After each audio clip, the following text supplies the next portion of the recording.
Hello students, I am Sumanta Vidya and here is your grammar portion and topic is pronoun. तो student इससे just पहले हमने जो पढ़ा था नाउन के बारे में पढ़ा था और हमारा आज टॉपिक है प्रोनाउन। तो आप छोटी क्लास से पढ़ते आ रहे हैं आपकी प्रोनाउन और प्रोनाउन। अब ये प्रोनाउन क्या है तो पहले डेफिनेशन देख लीजिए इसकी। A pronoun is a word used in place of noun. तो आपने नाउन ऑलरेडी पढ़ रखा है। नाउन में क्या होता है, हम किसी भी नाउन का नेम यूज करते हैं। भी नाउन है उसका नाम यूज कर लिया। अब हम नाउन के प्लेस पर हम नाउन यूज ना करके उसके प्लेस पर जो वर्ड यूज करते हैं वही प्रोनाउन होते हैं। ठीक है, यानी कि नाउन के स्थान पर जो वर्ड यूज होते हैं वही आपके प्रोनाउन होते हैं। अब सेंटेंस देख लीजिए। एग्जाम्पल इसका, Hari is absent because Hari is in. मैंने एक एग्जाम्पल ले लिया तो हरी क्या है, इसमें सब्जेक्ट भी है नाउन भी है, ये बल्कि प्रॉपर नाउन है। Hari is a name. Hari is absent because Hari is ill. तो मैंने कहा कि हरी एब्सेंट है क्योंकि हरी बीमार है। अब देखो इसमें अच्छा नहीं लग रहा सेंटेंस भी। अब हरी के लिए क्या, मैंने जो इसको यूज किया सेंटेंस जो दोबारा से लिखा है, Hari is absent because he is ill. अब बार बार हरी हरी आप करते हो, मान लीजिए हरी के ऊपर मुझे कई बातें कहनी है। हरी एब्सेंट है, हरी बीमार है, हरी अपने घर पर है। अब बार बार हरी हरी थोड़ा ना कहूँगी मैं, उसके नाम को थोड़ा ना बार बार रिपीट करूँगी। अब एक बार हरी बोलने के बाद फिर उसके लिए मैं ही यूज करूँगी। कोई गर्ल हो गए तो उसके लिए शी यूज करूँगी। इस तरह से तो हम नाउन के स्थान पर जो वर्ड यूज करते हैं वो प्रोनाउन होते हैं। इसमें ही, सी, इट, दे, यू, कितने ये प्रोनाउन होते हैं इस तरीके से।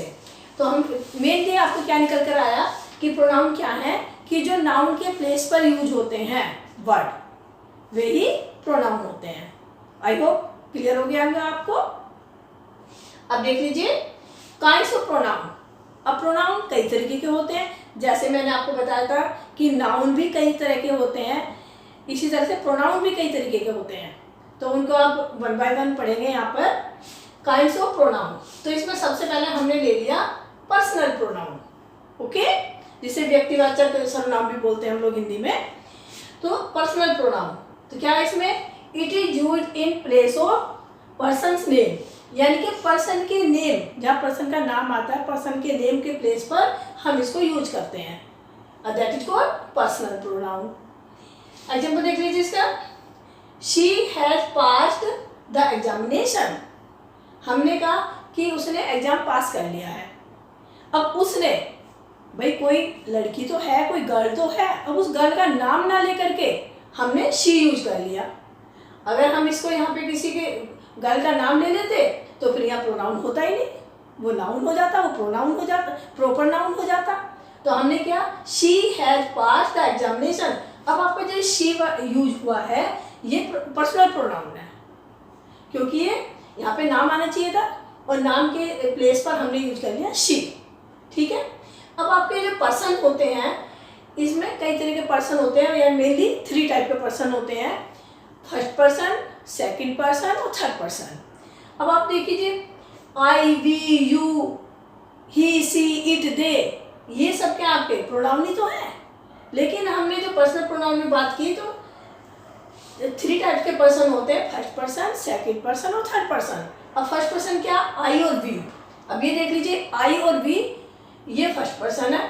सेकंड पर्सन यू, ये यू जो होता है अकेला ये सेकंड पर्सन में आता है। और थर्ड पर्सन में ही, शी, इट, दे, ये आपके थर्ड पर्सन में होते हैं। यानी कि 3 टाइप के पर्सन होते हैं, फर्स्ट पर्सन आई और we, second person you and third person he, she, it, they. Okay, it is clear. तो ये हो गया आपके पर्सनल प्रोनाउन। फिर देख लीजिए डिमोन्स्ट्रेटिव प्रोनाउन। डिमोन्स्ट्रेटिव प्रोनाउन के तो वर्ड से ही हमें पता चलता है कि जैसे डिमोन्स्ट्रेट करते हैं, किसी चीज को शो करते हैं, डिमोन्स्ट्रेट करते हैं। These word indicate any person और थिंग। ये वर्ड जो होते हैं किसी भी पर्सन की तरफ या किसी थिंग की तरफ इंडिकेट करते हैं। इंडिकेट में संकेत करते हैं, इशारा करते हैं। जैसे नॉर्मली आप सिंपल लैंग्वेज में बोलते हैं इशारा कर दिया कि भाई मान लीजिए आपका ब्रदर सामने खड़ा है तो आप कहोगे इंडिकेट करोगे तो ही इज माई ब्रदर, इस तरह से बोलते हैं। तो जो इंडिकेट करते हैं, संकेत करते हैं उसकी तरफ को, that are called demonstrative pronouns. ठीक है, अब इसमें देख लिया मेनली तो 4 होते हैं इसमें, दिस, दैट, दीज, दोज। और ये वर्ड ऐसे सिंपल है कि आपने बहुत छोटी क्लासेस में पढ़े हैं।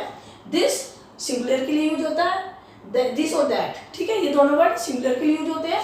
दीज और दोज ये प्लूरल के लिए यूज होते हैं, इतना तो आपको मालूम ही है ऑलरेडी। अब इसमें देख लीजिए, दैट इज योर स्कूल। अब देख लीजिए, दैट इज योर स्कूल, मान लीजिए आप स्कूल के सामने बैठ के क्या कहेंगे, दैट इज योर स्कूल या दैट इज माई स्कूल, जो भी आप सेंटेंस कहना चाहें। अब इसमें दैट जो है ये प्रोनाउन है, ओके। ही, सी, इट तो सबको मालूम होता है कि प्रोनाउन है, लेकिन यहाँ पे दैट भी प्रोनाउन है। और कैसा प्रोनाउन है, डिमोन्स्ट्रेटिव प्रोनाउन, ओके। तो दैट इज योर स्कूल, तो यहाँ पे दैट प्रोनाउन है, लेकिन हमेशा दैट प्रोनाउन का वर्क नहीं करता। हमेशा that, this, that, these, those ये प्रोनाउन नहीं होते। अब एग्जाम्पल इसमें दूसरी देख लीजिए, जब दैट के तुरंत बाद नाउन हो, अगर दैट के तुरंत बाद नाउन है तो फिर वो एडजेक्टिव का काम करेगा, प्रोनाउन नहीं होगा। इस बात पे आपको स्पेशली ध्यान रखना है इस बात का, कि अगर दिस और दैट के बाद में, अब जैसे ये है दैट, अब दैट किसके लिए यूज हुआ, स्कूल के लिए। अब ये लास्ट में आया है, लास्ट में आया तो ये दैट प्रोनाउन है। अगर दैट के तुरंत बाद में स्कूल को ले लूँ तो फिर ये प्रोनाउन नहीं है, ये एडजेक्टिव का वर्क कर रहा है, ये एडजेक्टिव का काम कर रहा है। यहाँ पर ये एडजेक्टिव है, ये बेटा आपको ध्यान रखना है।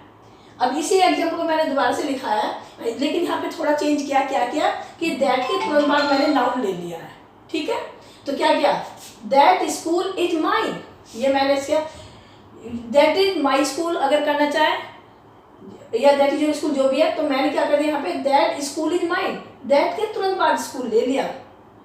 तो फिर यहाँ पे क्या है, दैट, ये एडजेक्टिव है, प्रोनाउन नहीं है।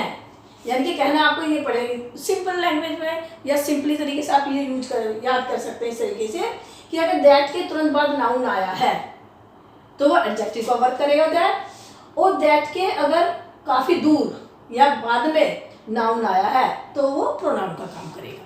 बस इतना से डिफरेंस है, क्लियर। नेक्स्ट आप देख लेंगे 3rd नंबर पर इंटरोगेटिव प्रोनाउन। इंटरोगेटिव प्रोनाउन तो आपको अगर आपको सेलेक्ट करने के लिए आ जाए, फाइंड आउट करने के लिए आ जाए तो बड़े ईजी है, पहचानने में बहुत ईजी है। इंटरोगेटिव प्रोनाउन में सबसे पहले क्या होगा कि जो इंटरोगेटिव वर्ड होते हैं वही प्रोनाउन का काम करेंगे, यानी कि इंटरोगेटिव वर्ड। लेकिन साथ में क्या कहते हैं वो, the words which do the work of asking the question, way word जो क्वेश्चन पूछने का काम करते हैं, वे वर्ड जो क्वेश्चन पूछने का काम करते हैं वही इंटरोगेटिव होते हैं, ठीक है। अब इसमें देखो हु, हुम और हुज, इंटरोगेटिव वर्ड तो बहुत सारे होते हैं, लेकिन नॉर्मली आप देखिए हु, हुम और हुज, ये वर्ड ऐसे होते हैं are use only for persons, ये केवल पर्सन के लिए यूज होते हैं, यानी कि you can say living thing के लिए यूज होते हैं। हु, हुम और हुज यानी कि पर्सन के लिए यूज होते हैं ये, यानी कि ह्यूमन बीइंग्स के लिए यूज होते हैं। एग्जाम्पल इसमें दे दिया हु आर यू। अब हु आर यू आपने पूछा किसी एनिमल से तो आप पूछेंगे नहीं हु आर यू, किसी नॉन लिविंग थिंग से नहीं पूछेंगे हु आर यू, यानी कि ये पर्सन के लिए ही यूज होने हैं, क्लियर। फिर आपका which, which is use for person and things both. अब विच ऐसा वर्ड है, यानी कि ऐसा इंटरोगेटिव प्रोनाउन है कि जो दोनों के लिए यूज होता है। किसके लिए यूज होता है, आपके पर्सन के लिए भी और थिंग्स के लिए भी, यानी कि ह्यूमन बींग्स के लिए भी और थिंग्स के लिए भी, दोनों के लिए। यानी कि आप कह सकते हैं लिविंग थिंग और नॉन लिविंग थिंग, दोनों के लिए विच यूज हो सकता है। एग्जाम्पल इसमें दे दिया विच इज योर पेन। अब which is your pen, pen क्या है, नॉन लिविंग थिंग। अब इसमें विच क्या हो गया आपका, ये पेन जो नॉन लिविंग थिंग है, नॉन लिविंग थिंग के लिए यूज हुआ है। अब मैं इस सेंटेंस को सिर्फ ऐसे भी बोल सकती हूँ, देख लीजिए विच इज योर सिस्टर। मान लीजिए कई गर्ल्स बैठी हैं और किसी ने क्वेश्चन पूछ लिया विच इज योर सिस्टर, आपके इनमें कौन सी बहन है, तो अब ये पेन अगर मैंने यूज किया तो ये नॉन लिविंग थिंग है, और सिस्टर यूज कर लिया तो ये लिविंग थिंग है। आप which is your pen, which is your sister, तो मैंने इसमें लिविंग थिंग और नॉन लिविंग थिंग दोनों यूज कर लिया है, ठीक है। तो आपको क्लियर हो गया होगा, यानी कि ये विच वर्ड जो है ये आपको पर्सन और थिंग्स दोनों के लिए यूज हो सकता है। It is clear to you, okay. अब देख लीजिए नेक्स्ट है what. What is use for things and profession. अब वोट जो यूज होता है किसी थिंग्स के लिए यूज होता है और किसी प्रोफेशन के लिए भी यूज होता है। जैसे व्हाट डू यू वांट, तुम क्या चाहते हो। और एक सेंटेंस में ऐसे कह सकती हूँ वुड योर फादर। अब उसमें क्या पूछना चाह रहा है वो आपके फादर के प्रोफेशन के बारे में पूछना चाह रहा है। वुड इज योर फादर, आपके फादर क्या है कि मीन्स कि वो क्या करते हैं, उनके प्रोफेशन के बारे में पूछना चाह रहे हैं। इस तरह से होता है, ठीक है। तो आपको ये क्लियर हो गया। अब तो जो भी क्वेश्चन वर्ड होते हैं और वो क्वेश्चन पूछने का काम करते हैं वो इंटरोगेटिव प्रोनाउन होते हैं। क्लियर बेटा। अब देख लीजिए रिलेटिव प्रोनाउन। रिलेटिव प्रोनाउन का मतलब पहले से है कि उन वर्ड का संबंध होता है, रिलेशन होता है नाउन के साथ। अब इसमें देख लीजिए the question word that join the two sentences. सबसे पहली बात तो इसमें होती है कि वे क्वेश्चन वर्ड जो दो सेंटेंस को जोड़ने का काम करते हैं। भाई क्वेश्चन वर्ड तो होते हैं रिलेटिव प्रोनाउन में। सबसे पहली बात तो ये मान लीजिए कि जो हमारे इंट्रोगेटिव वर्ड होते हैं, इंट्रोगेटिव प्रोनाउन है, वही आपके रिलेटिव प्रोनाउन में वर्क करते हैं, लेकिन उनका वर्ग दूसरा हो जाता है। वो यहाँ पे तो वो क्वेश्चन पूछने का काम करते हैं, लेकिन यहाँ पे क्वेश्चन पूछने का काम नहीं करते, वो दो सेंटेंस को जोड़ने का काम करते हैं। रिलेटिव प्रोनाउन में वही क्वेश्चन वर्ड दो सेंटेंस को जोड़ने का काम करते हैं, क्वेश्चन पूछने का वर्क नहीं करते। क्लियर। अब देख लीजिए the question word that join the two sentences. Way question word दो सेंटेंस को जोड़ने का काम करते हैं। And show the relation with first noun. और जो पहला नाउन होता है उसके साथ अपना रिलेशन प्रकट करते हैं, रिलेशन शो करते हैं फर्स्ट नाउन के साथ। क्लियर। अब देख लीजिए पहला एग्जांपल इसमें I met a girl who was very intelligent. यानी कि मुझे एक ऐसी लड़की मिली जो बहुत इंटेलिजेंट थी, या मैं एक बहुत इंटेलिजेंट लड़की से मिला, इस तरीके से। अब इसमें दो सेंटेंस है। आई मेट अ गर्ल, देख लीजिए आप, आई मेट अ गर्ल, आपका ये सेंटेंस है आई मेट अ गर्ल। फिर आता है वॉज वेरी इंटेलिजेंट। पहली बात तो ये दो सेंटेंस हुए, और ये जो हु वर्ड यूज हुआ इसने दो सेंटेंस को जोड़ने का काम किया। इस सेंटेंस को जोड़ा और इस सेंटेंस को जोड़ा, यानी कि यहाँ पे कंजक्शन का काम किया इसने यहाँ पे कंजक्शन का वर्क किया और इसने जोड़ा इससे दोनों सेंटेंस को। I met a girl. अब मैंने दूसरी बात क्या कही थी कि and shows the relation with first noun. अब यहाँ पे फर्स्ट नाउन क्या है, I met a girl, first noun क्या, गर्ल, और इसके जो रिलेशन इस सेंटेंस का उसने हु ने इसके साथ जोड़ दिया अगले वाले सेंटेंस के साथ। ठीक है। तो इसलिए यहाँ पे क्या हो गया, ये जो हु वर्ड हुआ है ये रिलेटिव प्रोनाउन है। तो इस तरह से जो भी क्वेश्चन वर्ड दो सेंटेंस को जोड़ने का काम करते हैं तो वही आपके रिलेटिव प्रोनाउन होते हैं। क्लियर। यहाँ पे भले ही क्वेश्चन वर्ड है लेकिन ये क्वेश्चन पूछ नहीं रहा है बल्कि दो सेंटेंस को आपस में जोड़ रहा है। ओके।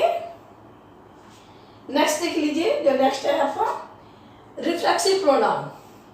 रिफ्लेक्सिव प्रोनाउन क्या है, the pronoun shows the effect of work on subject. कि ये प्रोनाउन जो है किसी भी वर्क का इफेक्ट सब्जेक्ट पर जो होता है उसको शो करते हैं। कोई वर्क आपने किया उसका इफेक्ट सब्जेक्ट पर जो होता है उसको शो करते हैं। दीज कम्स आफ्टर वर्ब, और ये वर्ड जो होते हैं वर्ब के बाद आते हैं। नॉर्मली ऐसे सेंटेंस में सेल्फ या सेल्फ जुड़ा होता है, जैसे your self, him self, her self, my self, इस तरह के वर्ड होते हैं ये। तो अब देख लीजिए इसमें example, he does his homework himself, यानी कि वो अपना वर्क खुद करता है, यानी कि अपना वर्क अपने आप करता है वो। अब ये himself, he does his homework कहने को तो कंप्लीट यहाँ पर भी हो गया सेंटेंस, लेकिन उसने कहा कि अपने आप करता है। He does his homework himself. अब जो ये हिमसेल्फ आया है आपका, ये आपका क्या है, रिफ्लेक्सिव प्रोनाउन। ठीक है। रिफ्लेक्सिव प्रोनाउन है ये। अब जितने भी हिमसेल्फ, हर सेल्फ ये आते हैं, लेकिन हाँ ध्यान ये रखना होगा रिफ्लेक्सिव प्रोनाउन में ये himself, herself, themselves, yourself जो भी आते हैं ये लास्ट में आएंगे। ये लास्ट में आते हैं तो फिर आपके रिफ्लेक्सिव प्रोनाउन है, और अगर ये सब्जेक्ट के तुरंत बाद आते हैं तो मैं बताऊंगी एम्फेटिक प्रोनाउन में आते हैं, वो मैं बाद में बताऊंगी आपको। लेकिन आपको ध्यान रखना है कि रिफ्लेक्सिव प्रोनाउन में ये हिमसेल्फ हरसेल्फ जो है ये लास्ट में ही आएंगे। तो student, thank you very much. Remaining part of this pronoun या of this topic will be covered in our next video. जो भी इसके पोर्शन रह गए, अभी पार्ट्स रह गए हैं, काइंड्स रह गए हैं, वो हम नेक्स्ट वीडियो में करेंगे। Thank you very much.